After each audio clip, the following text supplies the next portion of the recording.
ஓம் சாந்தி. 31/1/2024 சிவபாபானுடைய இனிமையான மகா வாக்கியம்.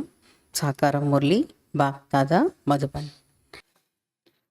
இன்றைய முரளியினுடைய கேள்வி பதில்கள். முதல் கேள்வி, யார் உண்மையான சேவாதாரிகள்?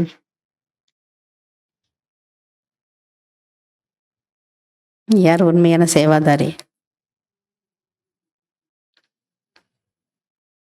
யார் ஒவ்வொரு ஆத்மாவுக்காகவும் சதா சுபபாவனை சிரேஷ்ட விருப்பம் வைக்கிறாரோ அவர்கள்தான் உண்மையான சேவாதாரி ஆவார்.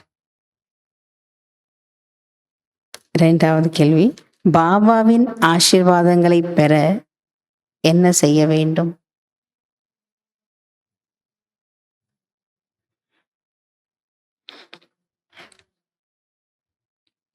பாபாவின் ஆசீர்வாதங்களை பெற அன்பானவராக, நல்ல குழந்தையாக, கட்டளைப்படி நடக்கும் குழந்தையாக ஆக வேண்டும்.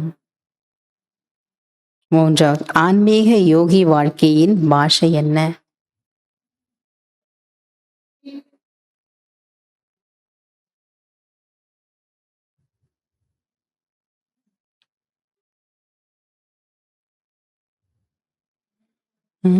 பாபா சொல்ல, எவ்வளவுக்கு எவ்வளவு நீங்கள் உள்நோக்கு முகமுடையவராக இனிய, அதாவது ஸ்வீட் சைலன்ஸ் சொரூபத்தில் நிலைத்து கொண்டே செல்வீர்களோ,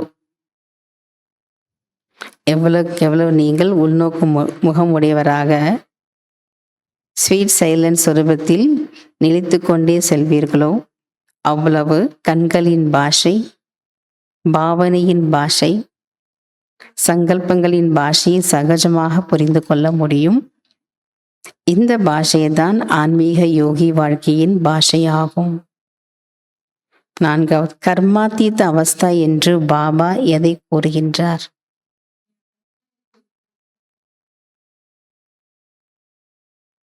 கர்மாத்தீத்த நிலை அல்லது கர்மாத்தீத்த அவஸ்தா என்று பாபா எது சொல்றார் அப்படின்னா, பாபா கூறுகின்றார், குழந்தைகளே, உங்களுடைய மனநிலை அவ்வாறு இருக்க வேண்டும். கடைசியில் எதுவும் நினைவில் வரக்கூடாது. தன்னை ஆத்மா என உணர வேண்டும். இதுதான் கர்மாத்தீத்த அவஸ்தா அல்லது கர்மாத்தீத்த நிலை என்று சொல்லப்படுகிறது. அஞ்சாவது கேள்வி, சதா புத்தி புத்துணர்ச்சியுடன் இருப்பவரின் அடையாளம் என்ன? புத்தி சதா ரிஃப்ரெஷ்ஷாக இருக்குது அப்படின்னா அவங்களுடைய அடையாளம்.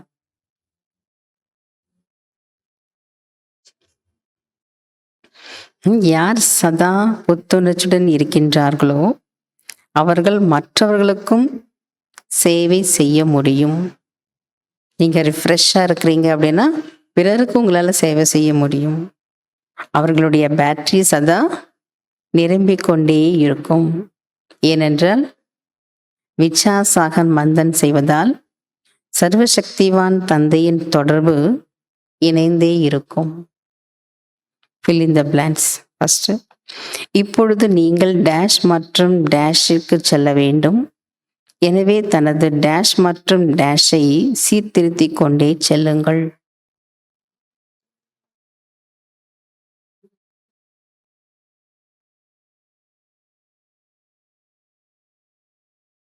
இப்பொழுது நீங்கள் சாந்தி மற்றும் சுகத்தின் சிகரத்திற்கு செல்ல வேண்டும். எனவே தனது சுபாவம் மற்றும் நடத்தையை சீர்திருத்திக் கொண்டே செல்லுங்கள். இரண்டாவது, உங்களுக்கு ஞானத்தின் 3வது கண் கிடைத்துள்ளது. எனவே நீங்கள் டேஷ் என்ன சொல்லப்படுகிறீர்கள். உங்களுக்கு ஞானத்தின் 3வது கண் கிடைத்துள்ளது. எனவே நீங்கள் திரிநேத்ரி என சொல்லப்படுகிறீர்கள். மூன்றாவது, அமைதியின் டவர் டேஷ் ஆகும். சுகத்தின் டவர் டேஷ் ஆகும். துக்கத்தின் டவர் டேஷ் ஆகும். அமைதியின் டவர் மூலவதனமாகும். சுகத்தின் டவர் சத்தியுகமாகும். துக்கத்தின் டவர் கலியுகமாகும்.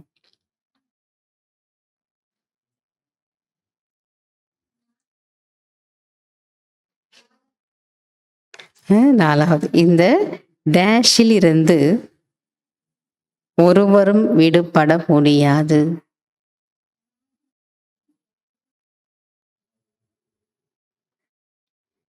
இந்த அனாதி டிராமாவின் பாகத்திலிருந்து ஒருவரும் விடுபட முடியாது. அச்சா. ஓம் சாந்தி. தேங்க்யூ பாபா.